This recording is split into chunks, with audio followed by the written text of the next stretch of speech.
Hi, Dr. Bridget here with another prescription for success. Today I'm going to be talking about being curious about the words that people use.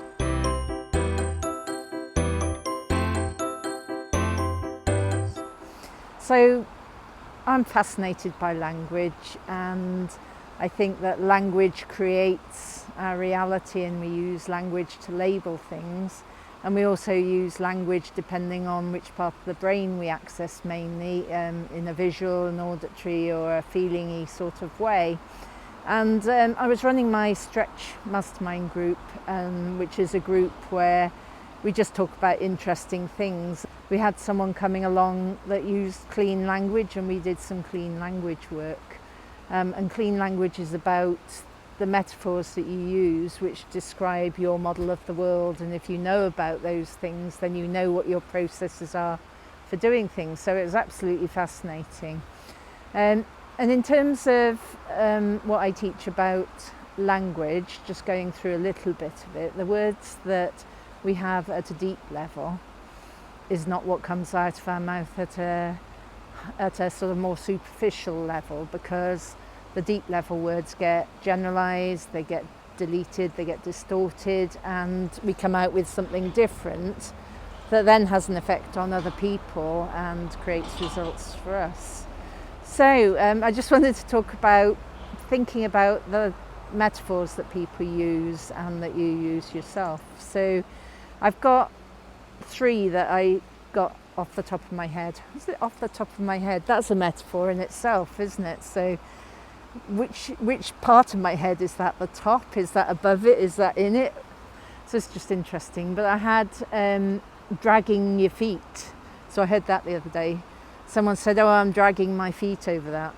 And I thought, well, that's really interesting. It's quite a kinesthetic, feeling-y sort of metaphor. Then someone I met the other day was saying their life was quite small. And they said, it's about this sort of size. And I thought, well, that's a really interesting metaphor. He never thought about it before. And I just said to him, well, what's outside of that? And he said, oh, there's nothing, it's empty. Interesting in itself. And then I was just watching the weather recently, and the lady said, oh, let's go for a roundup of the day. And I thought, roundup of the day, does everyone do a roundup of the day? Is it, what? Is it sort of putting everything together in a circle so that it's balanced? What about if you had a square up of the day? Well, you probably do square some things up. But it's all a metaphor, and it's just about what does that mean when it comes out of either your mouth or someone else's mouth.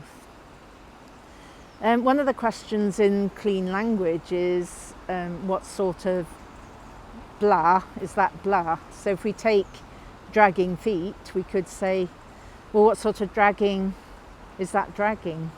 And then people would develop that metaphor so that they,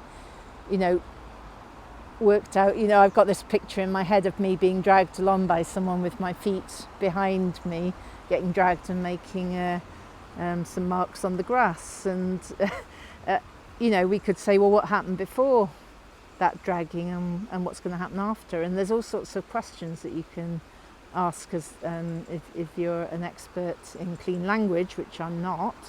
I just get fascinated by it. So when you hear people talking, have a listen, watch their gestures, watch their physiology, and perhaps just ask some questions in a conversational way and see what happens.